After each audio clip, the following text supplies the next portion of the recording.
Paso a Paso podcast. Hello and welcome to another edition of the Paso podcast. This is Miles. Thanks for listening. On this episode, we're going to do something a little bit different that we haven't done before. We have interviewed mothers about their experience in Taos, but there's a lot of room for discussing the life and experience of fathers in our community. Thankfully today, I have a friend and a fellow father who's willing to share a bit of insight into his experience and thoughts on raising children around Taos County. And really happy that he's here with us today and looking forward to getting to know him if you don't already. How'd you like to introduce yourself? Oh, thanks, Miles. Yeah, my name is Sam, Sam Burke Favreau, and I've been living in northern New Mexico probably around 15 years or so. And I have 4 children. 3 daughters and 1 son. And man, am I grateful to live here in this part of the world because just the culture here is so unique and it's very tolerant. And I've felt like... What's that? Hey, buddy. We got a 2-year-old in the building. This is a mess. When you say tolerant, what do you think when you say that? I just, in terms of the range and spectrum of lifestyles that are possible here in Taos County, like we live off grid in a house we built ourselves, and we catch our water and we try to recycle and do all these. We grow our garden, and I've been able to feed my kids off the elk that live in these mountains, so. You want a banana, buddy? There you go. Yeah, it is amazing. And you are originally from Wyoming. Yeah, I grew up in Green River, Wyoming, and I would always come down here in the... we will. Peel it. Here you go. Well, the reason I bring that up is because you mentioned the open-mindedness about a variety of lifestyles, the off-grid nature and things like that. And I'm curious how much of your experience and lifestyle out here is new or the same as what you grew up around. It's there's similarities, but it's not everywhere in the world where the culture permits folks to kind of live in these old ways, more traditional ways. And so I really appreciate that about being here. And I think what that has allowed my family to do, it's allowed me to really spend a lot of time with my kids, where I'm not really in that race to make ends meet so badly. And I'd say this past year, 2020... Let's eat this first, guy. It was really validating, and my kids saw it for the first time, the value of what we're doing out here. Because, when the rest of the world was wondering how they're going to pay the rent or, really panicking and struggling, we had our stuff kind of somewhat self-sustainable out here. We rely on everybody else too, but we had a little more breathing room out here, I'd say, And more than that, I would say being a father, it makes me care also for all these other kids in our community, you know what I mean? And not just this community, but, I started a nonprofit simply because I feel that as a father, I not only feel responsibility toward my own kids, but their whole generation, and the entire future. And so I think it's in the most basic way. That's the way I've transformed. Is just that it's not just about me trying to get fed or what I need, but then it's not. Then it's about my kids, and then it's about their friends and their cousins and their classmates, and so man, I can't be thankful enough actually to be in this area, Taos County. And you were saying earlier that there's more of a push now with the environmental crisis and the economic crisis that for more acceptance of this lifestyle. And because I think kids need to learn too how to work the land, how to build soil, how to take care of water, respect water. Yeah, man. And I don't think that's possible. It's possible, but it's not as effective if you're living a conventional lifestyle.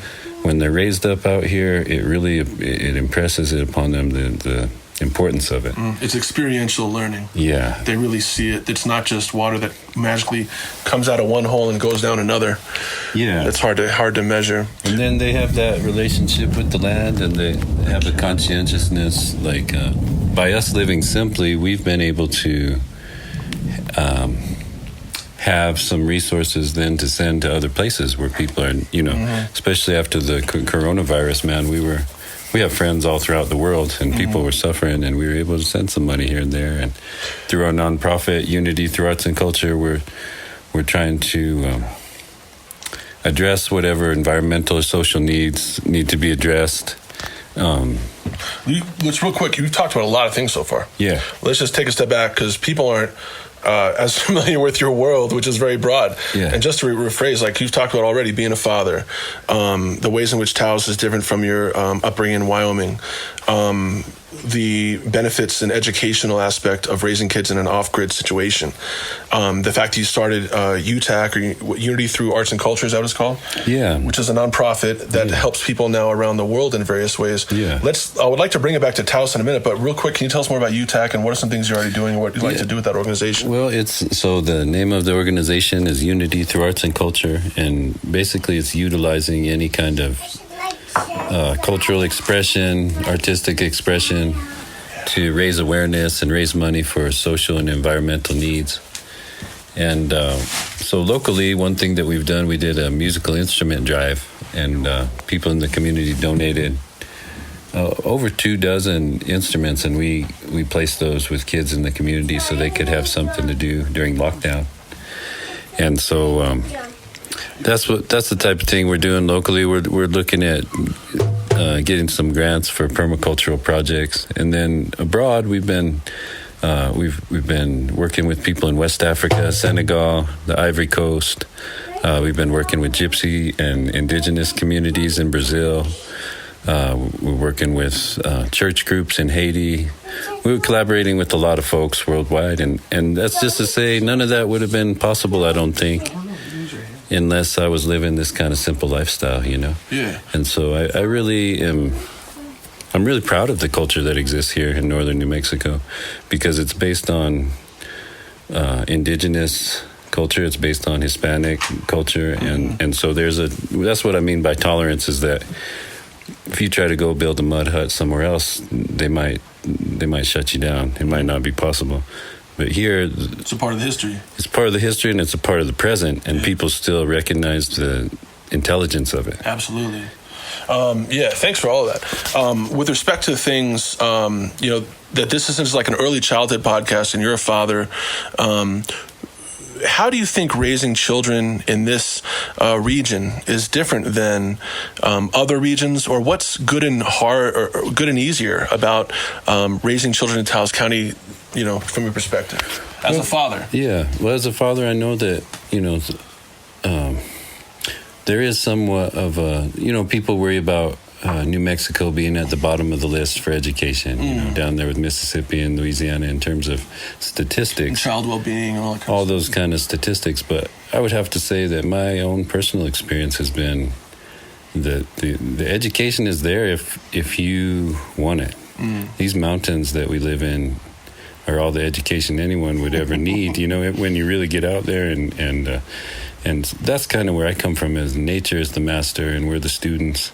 All of us, the adults too, we need to learn better ways, and so a lot of those concerns that people have, is there enough economy for my family to live here? Well, for me, I haven't made that the priority. I have to work different kinds of jobs to make ends meet. The whole way. Yeah, I've tried to hunt and grow as much food as I can and keep my overhead low. So I've made that choice. So I know that there is a limitation in terms of schools or in terms of jobs. On the other hand, where can you go in the world these days where you can wander freely in pristine mountains and forests, and we still have clean water, we still have clean air. I just think for kids, and I've seen kids in Africa, digging through trash heaps trying to find bits of food and stuff. You know what I mean? So I know my kids haven't made. Yeah. You know what I mean? We might not have all the money in the world or whatever, but made here. And that's the irony and the interesting point you brought up about national statistics on what it's like to be a child in New Mexico and how far we are in a rank or something. Is oftentimes some of those measures do include income and money, and money is a tool in other areas of the country in ways that it might not necessarily be necessary here. And so it's interesting that a lot of the same things that are beautiful, sustainable, holistic, healthy are also the same things that might actually show up negatively on those lists. So it is interesting and a good point that, obviously the people that live here in New Mexico, including myself, know that this isn't a horrible place to raise kids at all. There are some things that could be improved upon, but it's a great point that you bring up, and one we haven't discussed much on this podcast before, that fact that all the beauty of what is in existence here and bountiful and deserves respect nationally are not the same things that are that they place value upon for those rankings. And so it's kind of a mixed bag, and that's also why it's important for us and people that have been here far longer to share their perspective on these topics. Yeah, and I always remind my children, because we live on the fringe of the forest, and there have been years where wildfires were an issue, and so when you used to having a home and you're considering that insecurity of what people are dealing with if they don't have a home base, I've told my children, look, even if a fire burned through here and just took everything, we have that education, we have that experience of having done it. My children have helped in all the process of building and alternative building and getting the gardens going and butchering our own meat and canning our own food. And so even no matter what, you can't take that away from a person. Once they've developed their knowledge and their skills and their know-how, you could drop them down anywhere and that's going to be relevant. What they're learning out here, it may seem out of touch or out of date with modern realities, but actually the skills they develop here are going to make them better anywhere else, because they are grounded in nature, because they are following their own path and thinking through things on their own, and because they have space to think and silence and nature to go walk around barefoot. That's not a detriment. That's not going to slow them down. That's not going to hold them back. In fact, it's going to give them a leg up on these poor kids that don't have that, that are stuck in places where they're so removed from nature. And because we need that just as creatures, what I mean? Yeah, wonderful, man. I appreciate you bringing all this to the conversation. In our last couple of minutes, you're very good at relating to other people's experiences because you've gone through a wide variety of things. You've written books on your relationship with pain and all sorts of things.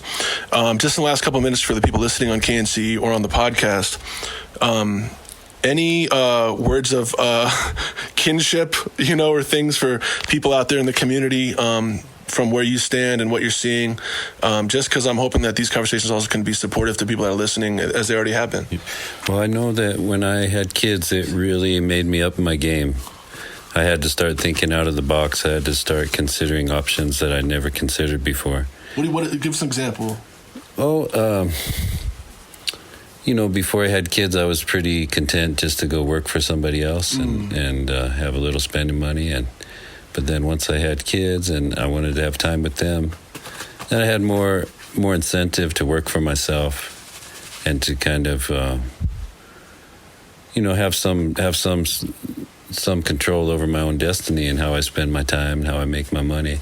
And I would say if you're young and you have kids and you're wondering how you're going to make it, how you're going to make ends meet, don't close your mind off to opportunities that are outside of the conventional, because someone's idea of success for you might just be a debt trap. Mm-hmm. You might be better off living out of a van for a few years.